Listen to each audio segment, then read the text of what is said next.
How's it going? Welcome to Mandatory Redistribution Party. You're about to hear me interview Grace Blakeley. Grace is one of the British left's most prominent commentators. Her book, Stolen, explains how and why the benefits of the so-called recovery since the financial crisis have gone to the 1%, while the rest of us are just ground into asbestos by the capitalist machine, and how democratic socialism can save us from a new crash and climate catastrophe.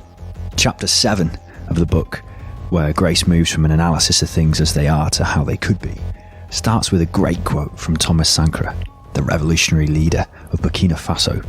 You cannot carry out fundamental change without a certain amount of madness. In this case, it comes from non-conformity, the courage to turn your back on the old formulas, the courage to invent the future. I'm partly putting that quote here because I'll take any excuse to make people aware of Thomas Sankara. Check him out. But also because Grace mentions it in a minute, and this was the most efficient way I could edit it to give that some context. Right, intro done, main content incoming. Stick this in your electronic cigarette and let it fill your lungs and every crevice of your brain. Hello Grace, how's it going? Really good, thank you. How are you? I'm brilliant. Thanks very much for coming on the podcast. Thanks for having me. I really love the book. It's really great. I'm so glad you enjoyed it. I reread the conclusion before I did this to get myself pumped up. To get you riled up. Really the conclusion is a bit of a kind of call to action, It really is, wall to wall. That last paragraph, I mean, spoilers, this is Voldemort is being revealed or whatever. Oh God, I've made a Harry Potter reference. You've just alienated the entire fan base of this potential. Anyway, sorry guys. The crossroads between extinction and utopia. That paragraph, absolute banger. Oh, I'm so glad you liked that one. That was actually one of my favourite bits. I tweeted it before. I took a picture of it and was like, this is the end of my book. Go out and buy it. Yeah, it made me want to go out and smash things. Man a barricade. Yeah. Just get on, but there's no barricades. No. I mean, then Extinction Rebellion will be around soon, right? Oh, so you could coming. go and kind of cool, make them a little bit more socialist-y. Yeah. Yeah? Yeah. Just going to wander through, putting on their dreadlocks. They're white people's dreadlocks. Yeah, of course. It's weird that you can man a barricade, but you can't woman a barricade. That's so true. The patriarchy strikes again. You should be able to person a barricade, really. You should be able to person a barricade, absolutely. And that, when the revolution comes, we will person the barricades. It leads into my first question, right? Economics is astrology for men. Discuss. Love it. Well, obviously, the way economics works in academic economics and in terms of the commentariat is very much, there is a very particular way of looking at the world. We have this idea of a rational utility maximizing human being. He goes out and interacts. By the way, because social reproduction doesn't count in this thing. He goes out and interacts with other human beings, and this gives rise to a beautiful self-organizing system that we can model using complex mathematics to predict everything that will happen, except financial crises and recessions and any other kind of large significant economic event. I love that story about, didn't the Queen have some economists around in 2008 and was like, lads, why didn't you predict this? And they were all just like, shit. We have no answer to this question. Economics, to me, it seems, even though it's apparently astrology for men, even much like real astrology, I often don't get it, and I'm intimidated and confused by it. It's also one of the things about astrology, right? It's so vague that you can read anything into it. Yeah. Right? And you could say the same thing about a lot of economics predictions or arguments for things. We need to reduce taxes because it will increase investment. Yeah. That could mean anything, right? Like, especially when you put on, look, there's a curve, the Laffer curve. Literally, Behold. literally written initially on the back of a napkin. Really? Yes. Oh my God. I know. This guy was just like, look, this is what happens. It's literally, you're right, it's astrology. But no, what I always say when people say like economics is stupid, I don't understand any of it, but like I kind of vaguely like what you say, is that you only really need to understand two things to understand an economics issue.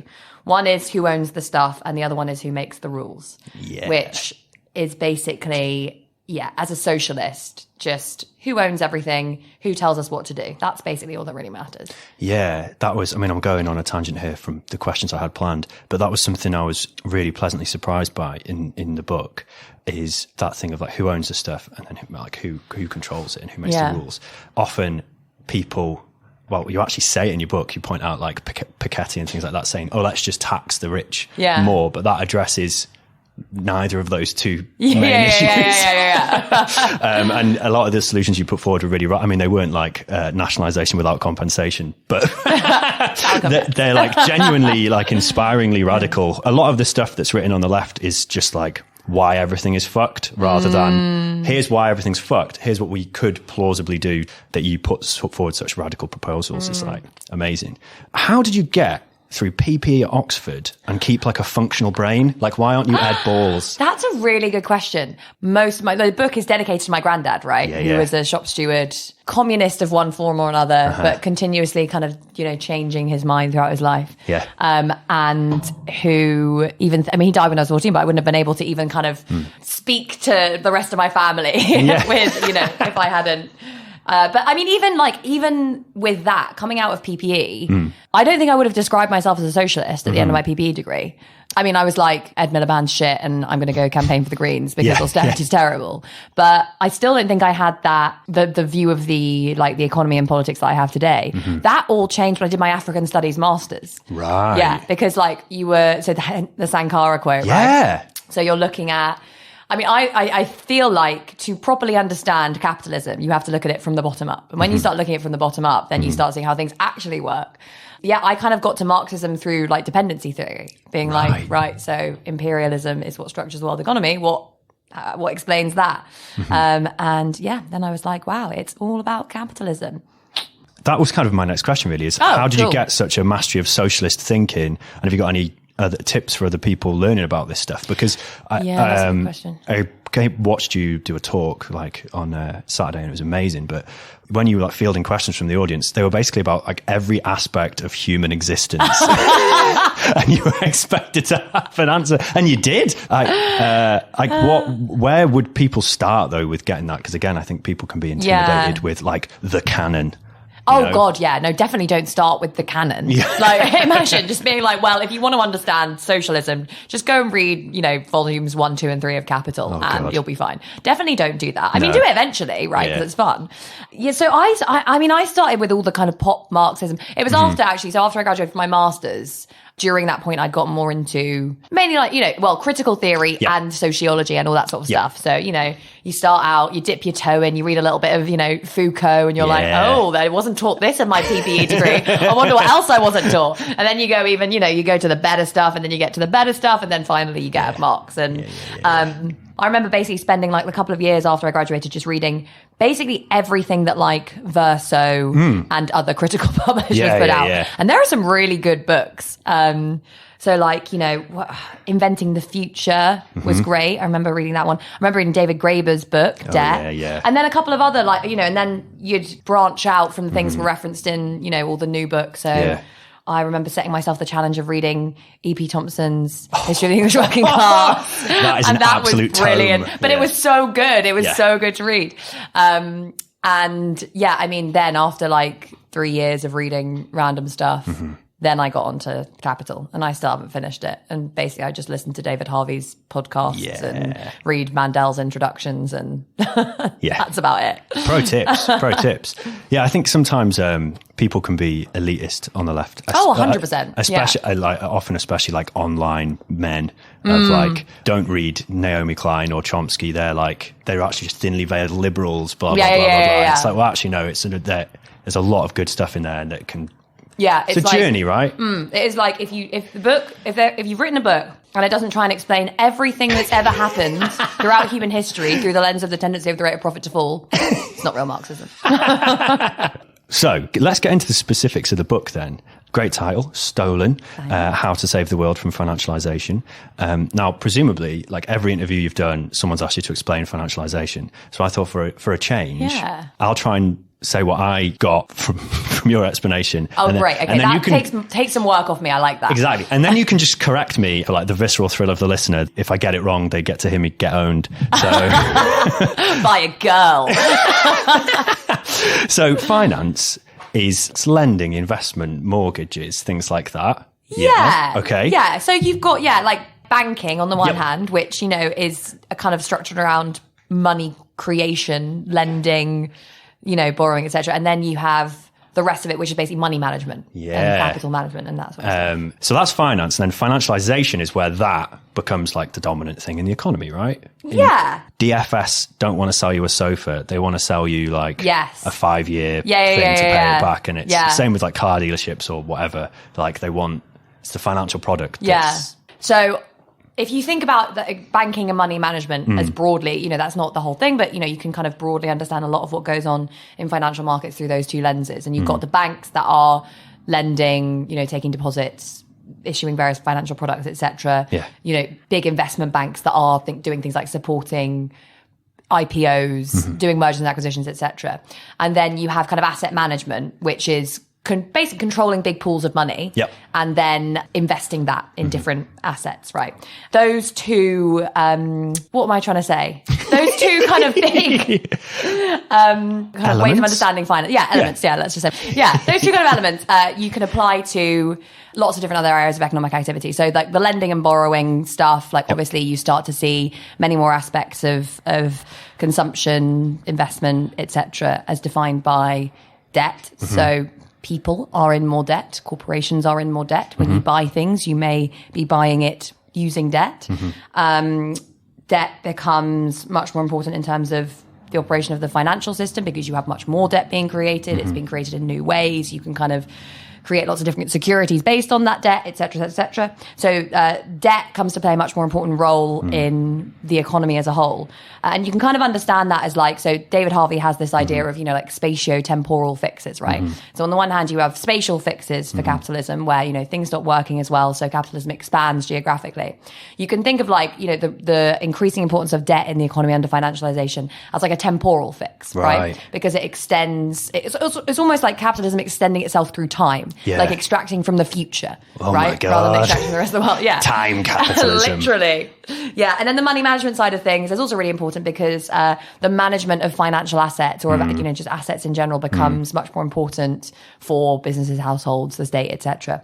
Managing your pension fund, managing your home, releasing equity from your home to finance whatever. Personal financial management becomes much more important.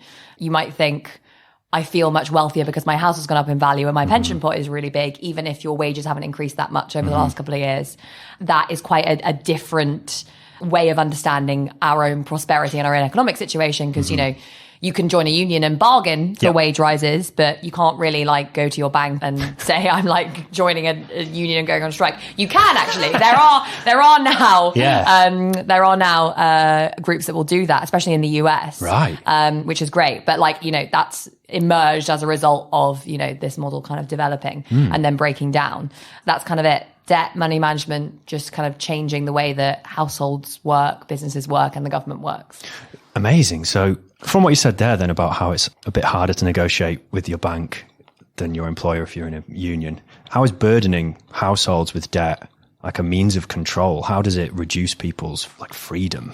So on the one hand, there's the obvious thing that if you have lots of debt, it massively constrains your capacity to say, do something like go on strike or quit your job and try and find something else. Being locked into a structure of kind of debt repayments does massively limit your action.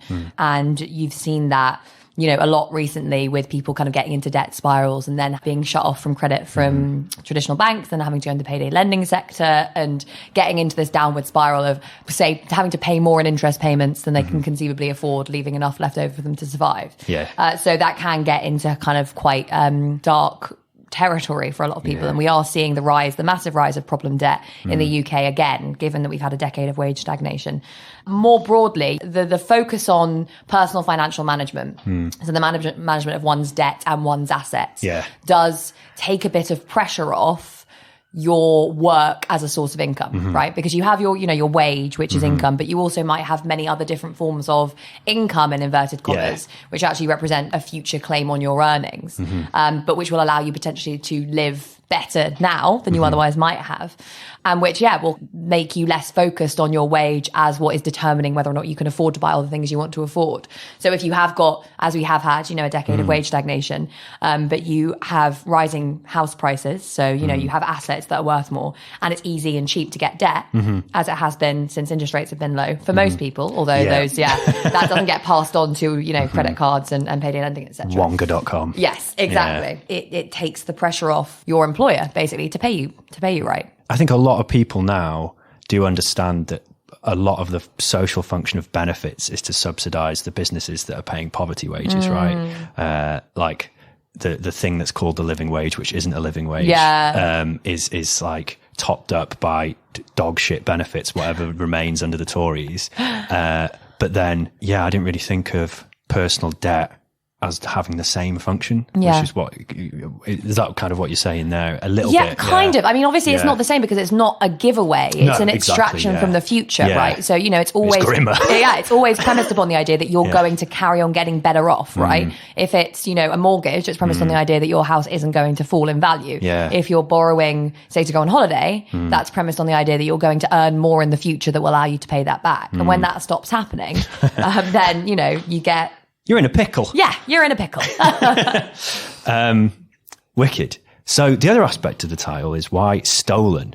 To an extent, people's futures are being stolen from them for the profit of someone else. But why that title? Our politics, our economy, our society is being increasingly controlled and run in the interests of a small financial elite. Now, that is generally true under all capitalist systems, right? Even capitalist systems that are fairer and less extractive, the people who own the stuff and the people who make the rules are broadly the same.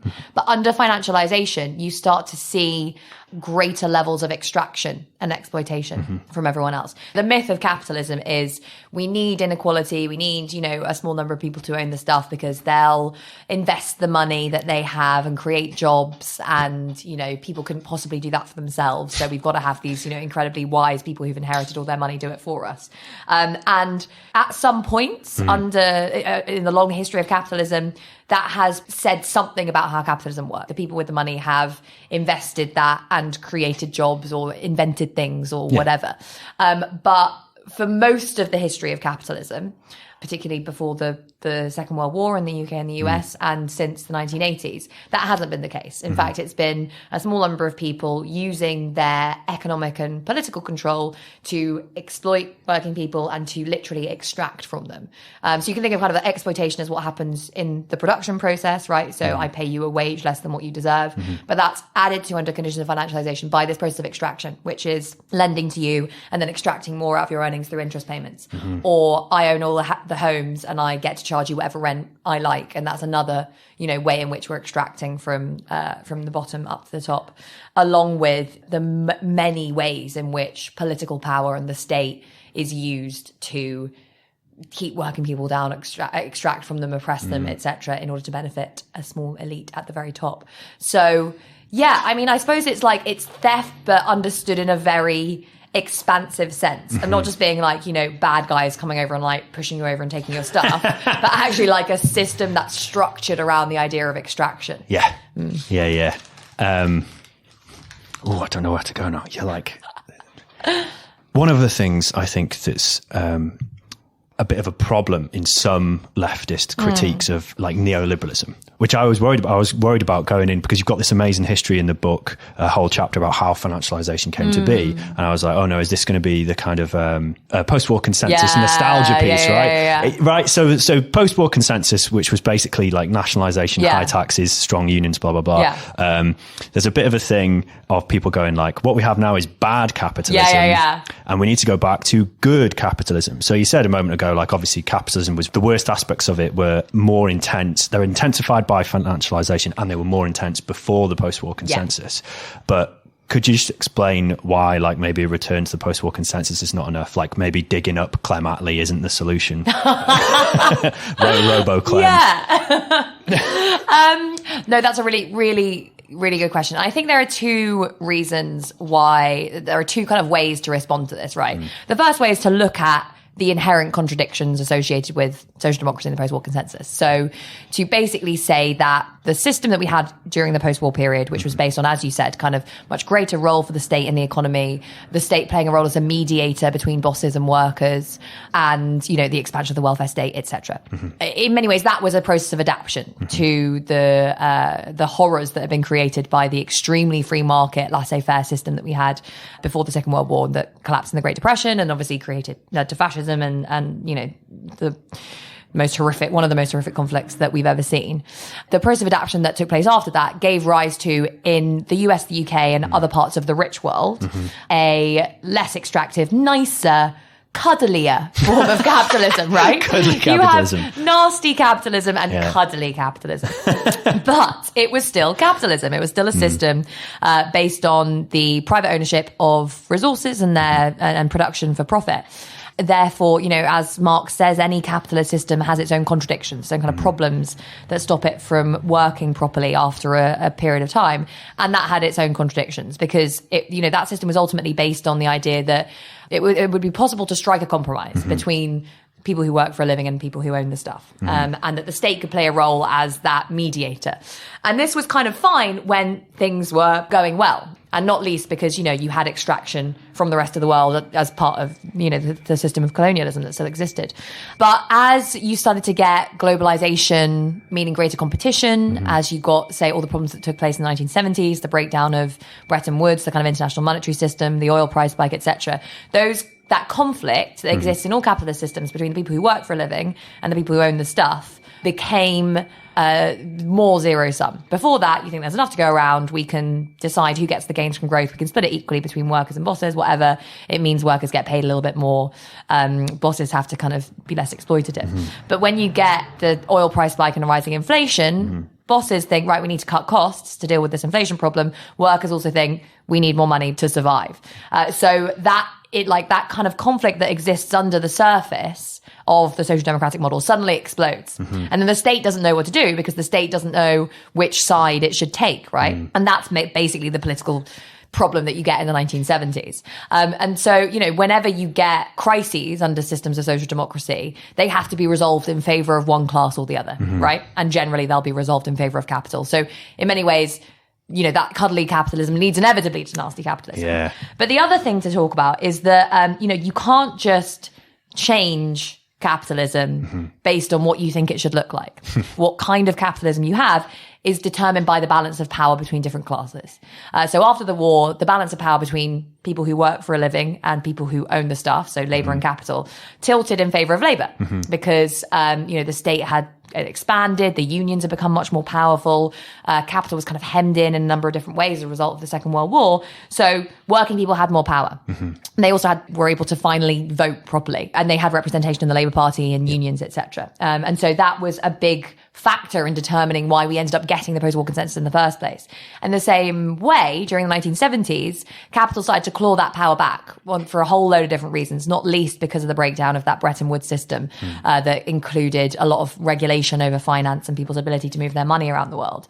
And so that rebalancing led to the emergence of a new model. And, you know, today, I mean, basically the argument in my book is we're in a period of crisis, an extended moment of crisis, where what happens next will be determined by the balance of power between labor and capital, between people who live off work and people who live off wealth. It's really up to us to build a movement that will be able to take back power from capital and institutionalize a new way of organizing the economy, a way of organizing the economy beyond capitalism altogether, hopefully. The balance of power it's more like viscerally in favour of capital now. But it was in the post-war era as well. Yeah, so exactly. it's just it's more kind of extreme, and it's the benefits of it aren't being shared, because that's the post-war consensus is based around the economics of this guy Keynes, isn't it? He's not a socialist. He just thinks the state should have a role. He's very much like, how do I save capitalism? There's a really great book on Keynesianism by Jeff Mann called "In the Long Run We're All Dead," which is basically like Keynes's mission. Literally, this is his quote. Keynes's mission is to save capitalism from itself, which is kind of the sort of thing that you see amongst like the enlightened capitalists today, right? They're like, they love Piketty. They're like, tax us a little bit more if it will make the system more stable, but ultimately it doesn't threaten the fundamental basis of their power. Interesting. If you were evil capitalist, Grace, if you like transformed and had like a little evil mustache and a monocle, monocle and an eye patch, go all in. Yes.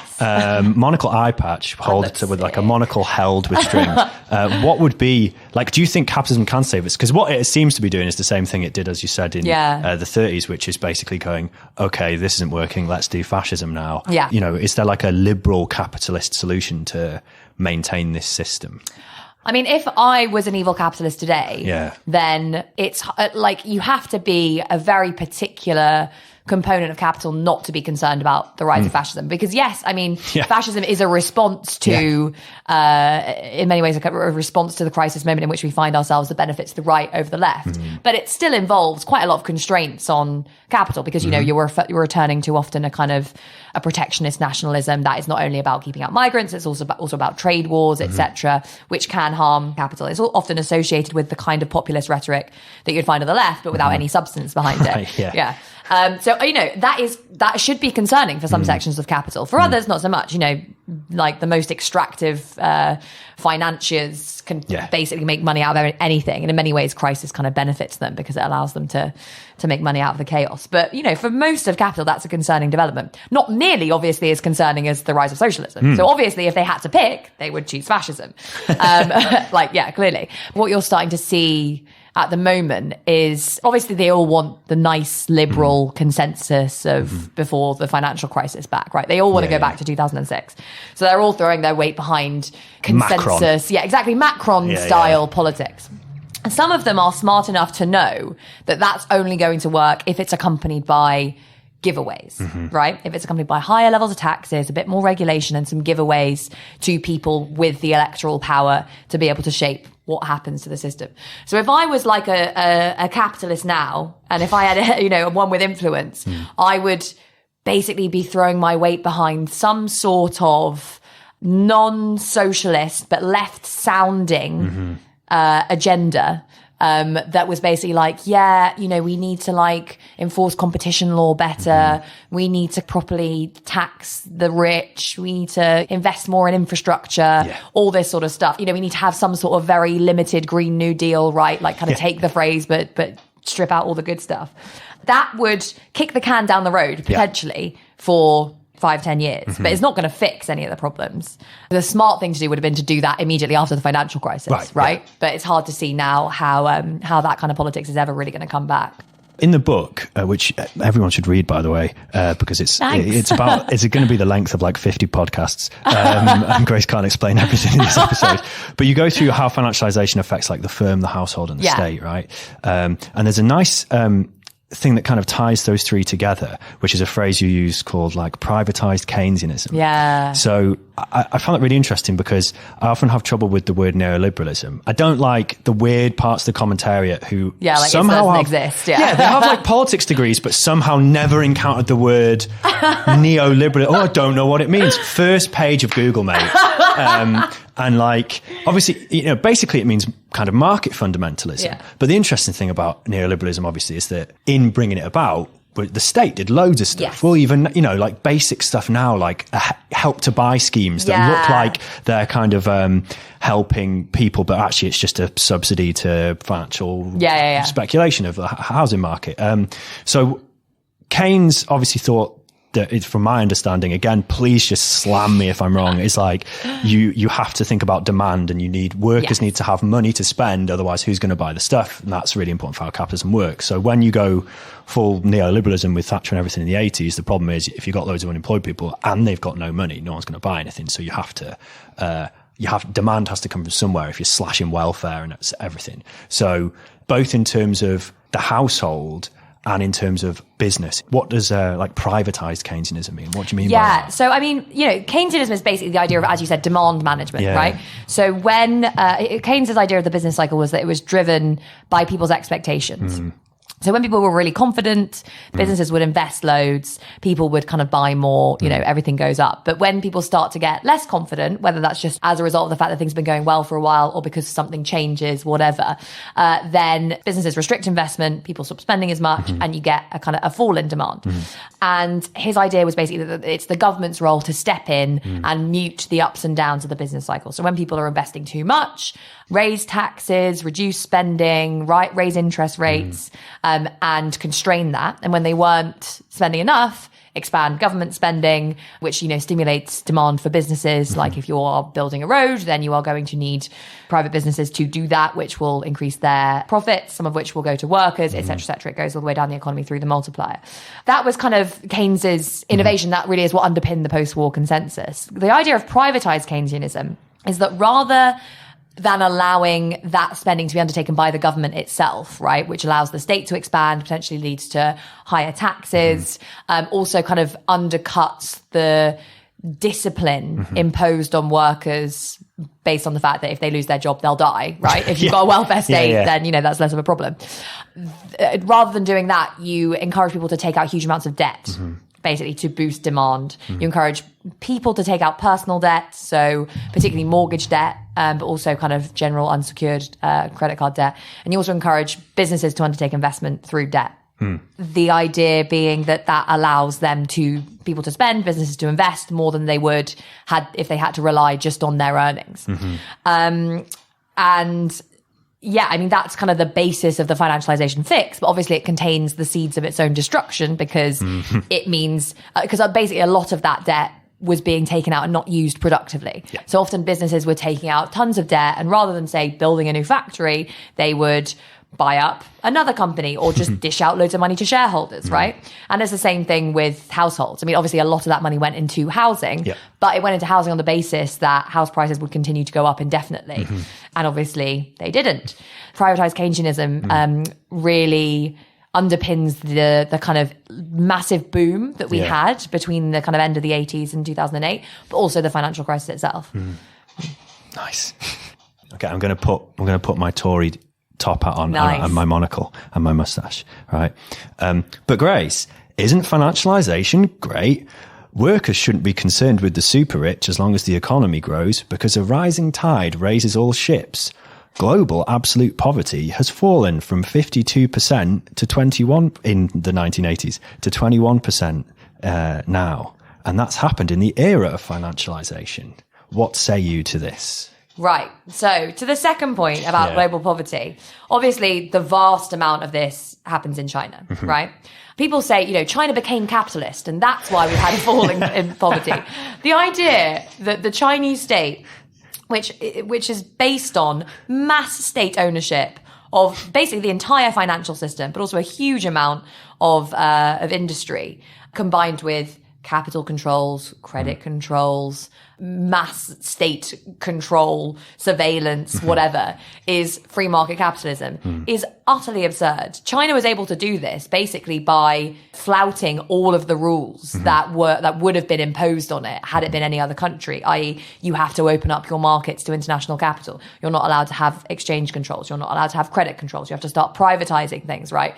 The received wisdom that international institutions like the World Bank and the IMF pushed on countries all around the world in the 1980s. China was just like, no, we're not doing that. and took its own model, which did have elements of market competition in there. But in many ways, it was kind of more similar to that post-war consensus model, but obviously with an authoritarian state, right? That has a huge amount more control over the economy. The idea that that's free market capitalism is bizarre. The kind of model, the capitalist development of the kind pushed by big international institutions, like which obeyed the policies that capitalists would want them to obey, would be like African economies that have been basically screwed over consistently over the last, like, ever since independence, because they have been forced to open up their markets to international capital, like sell commodities on international markets that have never allowed them to kind of industrialize, even though they're sold this idea that one day they'll be able to modernize. So China got to where it got to by protecting itself from the ravages of free market neoliberal capitalism. China has a form of state capitalism, which is contrary to, which may, you know, end up being the next model that we see as China becomes the most powerful state in the international system, which, you know, it will do at some point over the next several decades. So yeah, there's that. The other thing, which was what you said at the beginning, which was like financialization is good because a rising tide lifts all boats, etc. Yeah, like there's GDP growth. Yeah. Some article gets thrown around, which is like growth is good for the poor, and then there's that other one, which is growth is still good for the poor. Where that's what I'm referencing. Okay, so so many things. Firstly, climate breakdown. Yeah, we'll just put that to one side because I don't even need to go into that. Like, that's capitalism for you. Yeah. The idea that there is an endless amount that can be extracted from both humanity and nature is the basis of capitalism. But this, more importantly, perhaps, is this idea of inequality, right? That inequality doesn't matter because the rising tide lifts all boats. There are two reasons that this doesn't work. Firstly, obviously, when people aren't being paid enough, they can't produce the things that the capitalists are selling, etc. You get the classic Keynesian problem of demand. But more importantly, when you have very high levels of inequality, as in lots of money being sucked up to the top, it tends to lead to overproduction, overinvestment, bubbles, and financial crises. Look at like Bitcoin, right? Lots of rich people being like, I need to throw my money at something because I desperately need to generate returns. And I have all this massive pot of money. What do I do with it? So they jump on the next bandwagon, whether that's like tulips, housing, collateralized debt obligations, Bitcoin, or like Facebook stocks, right? Yeah. It creates financial instability, especially when accompanied by like rising debt levels, which it generally is. So yeah, I mean, no. But it's also the one that stands out to me is like Uber. Like it's everywhere and it's worth loads of money, but it still hasn't made a profit. Yeah. It's like 29, it's been going for years. Yeah. What's happening there? It's fascinating. There is obviously a bubble in technology stocks at the moment, and that's at least partly because we've had quantitative easing. So we've had the governments all around the world create lots of money, which has ended up in the financial system and often has been, has gone into equity markets. So equity markets are just like, if you look at the market capitalization to GDP ratio, so how much money is in equity markets versus the size of the economy, it's huge, like ridiculous, bigger than before the financial crisis. Wow. But a lot of that is to do with QE. So it's difficult to really get good information about whether or not this is a really big bubble that's going to collapse, or whether this is just a kind of result of government policy and it will just carry on for as long as QE carries on. And QE is just that government putting money into the economy to... It's basically the central bank creating money and using that money to buy up government debt. And the government debt is owned by private investors. So the money goes to the investors and the investors have to use their money in the best way to maximize their risk-adjusted returns. Okay. So they take the money that they used to have invested in bonds and they have to invest it somewhere else. So, and a lot of that money's gone into equities, so shares, which has obviously pushed up share prices, but it's also gone into property, which has pushed up, big reason that we've had high property prices. Yeah. So at the end of your book, you propose numerous solutions to this, and it's not just a return to cuddly capitalism, as you say. Some of these are quite radical things that you could plausibly imagine one of the political parties in this country implementing in the near future. Like, they seem simultaneously really realistic and quite radical. So let's go through some of these because I think people will be interested to hear them. So first of all, like debt forgiveness. Yeah. What is that and how could that help people? Yeah, so really important. So obviously we have at the moment relatively high levels of of private household debt. Some of it is not particularly high interest because it's mortgage debt. Student debt. Yeah, it's a lot of student debt. Some of it is very high interest credit card lending or payday lending or whatever. And will become unsustainable as the economy turns, which it will at some point in the next couple of years, because earnings, which haven't increased for the last 10 years, will potentially start to decline again. And the debt that has been taken out becomes unsustainable. It also just represents a continuous drain on household incomes for the foreseeable future until that's paid off. And often, it will never be paid off because the debt itself has already been paid off, and now you're continuously paying interest on interest on interest on interest. That is a really big problem. The other thing is obviously mortgage lending. We've got now banks issuing very large mortgages, sometimes worth 100% of the value of the property. So if property prices start to fall, that then becomes a problem. So I've basically argued that unsustainable debt, so debt where, you've repaid the initial amount you borrowed, and in the 100, 200, 300 times that should be written off, because obviously, it's unsustainable, it's silly, it's unfair. And debt that has been taken out at very high interest rates and is becoming unsustainable should be refinanced. So you should be able to, if you've got a really big stock of debt, you should be able to go to what I argue for, which is a public bank. I argue for the creation of a public banking system and say, I would like to refinance this debt at low interest rates, right? And then it becomes much easier to kind of repay. And the balance between refinancing and just write-offs will have to be determined by the level of problem debt, which is quite high, but also the state of the economy. Because if we're in a recession, there's more lee room to basically write off more debt because it is less likely to be inflationary, basically. Because you need to kind of expand demand. So giving people more spending power is good. Another thing is you talk about, you're not saying abolish retail banking, but this idea of retail banking that invests in socially desirable projects. What do you mean by that? So, I argue for retail and commercial banking. So lending to people and small businesses done by a public banking system, basically, which would be able to, offer, standard accounts, standard services that you would get from a retail bank, be able to do that refinancing for problem debt, and also direct lending to community organizations, to co-ops, whatever, socially desirable activities that need lending to expand, which is a real problem, especially for things like co-ops. And it's really, really difficult to access funding. We need a public banking system to get that sort of stuff off the ground, and generally to direct lending into, let's say, green investment, green energy, whatever, into parts of the country that don't receive as much lending because we've got a very regionally unbalanced economy, and to have community banks to support things like community wealth building as well. There's one zeitgeisty economic solution that you don't seem to advocate, and I'm really interested to hear why. The universal basic income, Grace. Why isn't it in the package? I advocate a whole load of things to decommodify the means of subsistence. So basically take the stuff that we need to survive and put it outside of the market mechanism. So either give it for free or a massive subsidy alongside a load of other things to kind of increase wages and stuff. The reason that I advocate having things for free rather than giving people money is just that I think it is based on a very different kind of psychology. Giving people money and then saying, go out and spend this however you want. If you lose it, screw it up, whatever, that's your fault, is very different to saying, we collectively own our infrastructure, our railways, our utilities, our housing, and those are yours to use for free because they belong to you as a member of this society. We live in a society.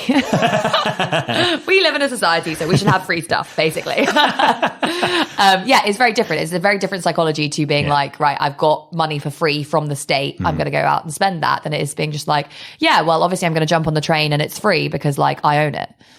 Yeah? It's everyone's. Given the impending ecological apocalypse that's going to vaporize us all, do we not have to abandon the idea of infinite economic growth on a finite planet? I think basically we need to get rid of GDP growth, right? I don't think we need to get rid of the idea, because there are so many different things going on with this question, right? On the one hand, there's growth. What is that? Currently it's GDP growth. GDP is terrible. We should obviously not be really trying even to measure GDP. But there's also this idea of progress itself. There are kind of some kind of Malthusian overtones sometimes when this question is asked, which is we have too much stuff. We need to stop having as much stuff and get used to the idea that, you know, basically humanity has gotten to the peak now, and we can just kind of stop growing, stop progressing, which is obviously ridiculous. And, you know, even if it wasn't ridiculous, no one's going to support it. So whatever. I think we can have an idea of progress and of development that isn't based on GDP growth and that accounts for the human impact on the environment. China, a while ago, tried to do a measure of GDP growth that discounted for environmental impact. And they didn't publish it because they were just like, this is really bad. We're like growing negatively based on this. Oh no. So yeah, I mean, even just stuff like that would be like a big thing. And then you wouldn't be measuring just the expansion of the economy. You would be like, right, the expansion of the economy subject to the limits in the environment, subject to human well-being, inequality, etc. Yeah. And it's not just the stuff, it's like the stuff that has minerals in it mined by like a child slave or something, which, okay. Many of your suggestions go along the lines of the expansion of the role of the state, and people might be wary of that. I know we discussed that we're not talking about a return to the cuddly capitalism or the Keynesianism or whatever, but how would your proposals empower ordinary people? This is like the most important part of the book, right? Because I mean, I advocate like the state doing stuff to limit the power of capital and to promote the power of working people. But that is not based on the idea of like returning to state capitalism and having the state nationalize things and one department control everything. It's based on the idea. I mean, the whole basis of the idea of democratic socialism that I outline in the book is the expansion of the principles of political democracy into the realm of the economy alongside, you know, social ownership. So when you are nationalizing industries, you need to come up with a mechanism to make sure that they're being democratically run, right? Which, you know, We Own It have got a good report about how you would do this. The same with, you know, the investment strategies. When I talk about the National Investment Bank, People's Asset Manager, etc., they all have to be democratically governed with like a majority of directly elected representatives on the board, accompanied by worker representatives, union representatives, you know, etc. Alongside that, I talk about the importance of having different models of ownership. So nationalization being appropriate for some things, particularly big infrastructure and stuff that's going to be important for the Green New Deal. But longer term, looking at worker ownership, cooperative ownership, things like community wealth building, just completely reimagining the way the state works is going to be really important, because we need to introduce the logic of democracy much more into local government, into economic policy making, the central bank, like everything. Obviously getting rid of the House of Lords, that sort of stuff. So, I mean, if anything, you know, the ideas behind this are an attempt to expand our understanding of democracy and democratic participation and, kind of give people back a sense of power over their lives, which has been progressively taken away from them as more things have been placed outside of the realm of democratic accountability. So don't just nationalise Greggs. Democratise Greggs. Yes. Yeah. Exactly. So what could people do to help bring this about? We need to get organising. This is the only way that any of this stuff is going to happen, right? And the book is articulated. It's not like, here's a bunch of things that politicians should do. It's, here's a set of demands that we should be debating, discussing, and ultimately trying to champion. We need to do that by organising in our workplaces, so joining unions.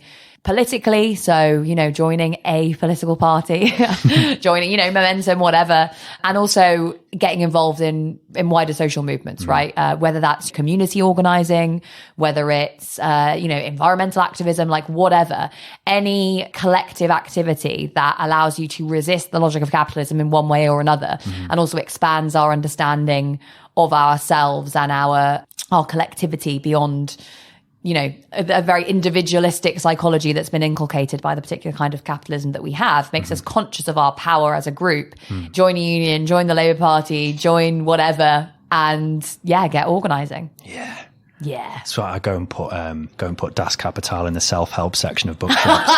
Stuff like that. Yes. Stealing all the copies of The Sun and like throwing them in the like sea. Throwing the sun into the sun. Right, wicked. I think that's a good place to end. Cool. Thank you very much for coming on. Thank you so much for having me. It's been great. Mandatory Redistribution Party was created and produced by Sean Morley and Jack Evans. Our title theme was created by Ella Jean. Grace Blakeley's book, Stolen: How to Save the World from Financialisation, is out now with Repeater Books. If you enjoy Mandatory Redistribution Party, please subscribe, share, maybe leave us a review. And one day, we can be floated on the stock market, purchased by some capitalist vultures, and assets stripped. Thanks for listening.